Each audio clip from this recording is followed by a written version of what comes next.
sir, ito yung update namin ngayon. So araw ngayon ng Lunes. Ito yung pag-install namin o layout namin ng trusses. Yan. So dito yun, ito yung sa side, yung sa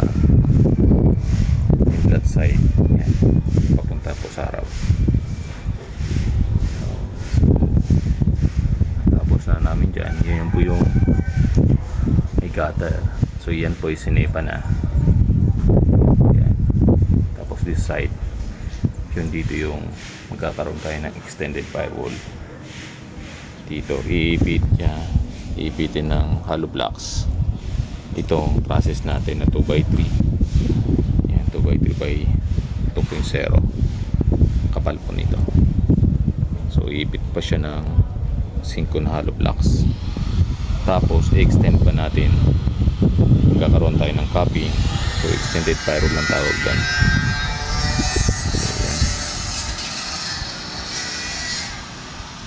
Ito yun dating extended firewall, yun yan, yun katawag na extended firewall. Tapos straight na po yung roping natin papunta doon sa yan, sa existing. So, doon sa dulo bukas na namin siya dudugtong sa kapatibay. Tapos ito rin yung sa may gutter natin. So inside gutter ang gawin natin dito.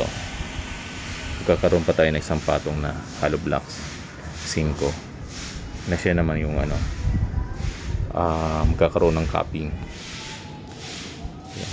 Tapos ito yung side na to, ito roping na to, roping na lalatag natin dyan. Ito nilalagyan pa namin letter L so pampatibay ang process. Tapos yung side na to, yan, nilalagyan bukas ng hollow blocks. Tapos pen or metal primer para sa kalawang na rin.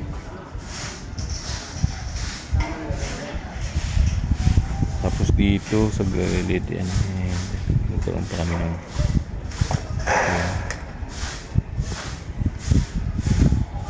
continue namin yung pagpaltada o plastering ng firewall. Tapos mababa pa ako, tingnan natin yung sa likod. Yan, so ito na yung firewall natin. Yan. Ito na yung kabuuan. Yung bago, ito yung ng Saturday. Tuyo na siya. Yan, kinis na po hanggang sa taas. Tapos dito na kami sa gilid. So, tatapusin na lang namin yung halo nito. Yan. So yan po, ito po ang update namin ngayon. Thank you po.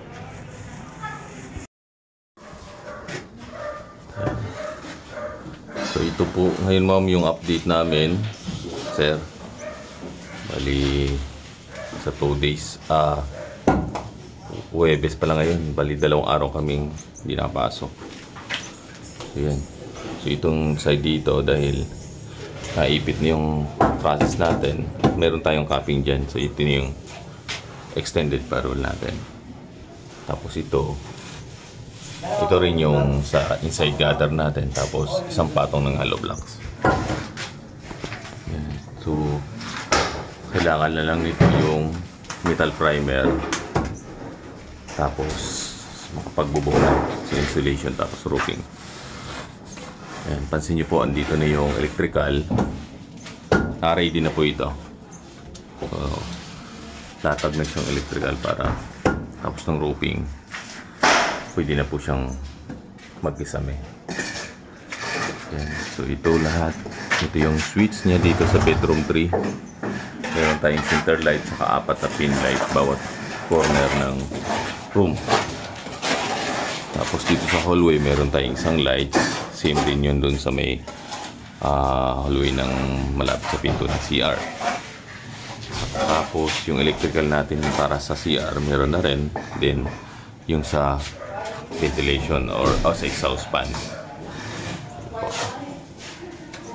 Ito sa side na to piniplastering namin. Kikinis na po ito dito.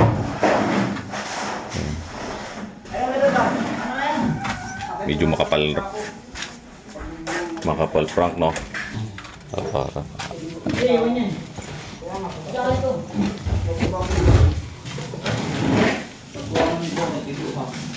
Yan, ito yung layout ng electrical sa bedroom 1 at bedroom 2. Same po, meron po siyang center light, then apat na pin light. Center light, apat na pin light para din sa bedroom 2.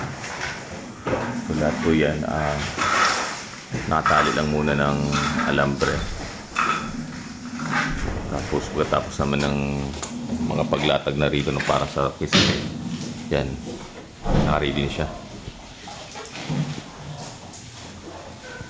Yan, tapos dun sa baba, titingnan po natin.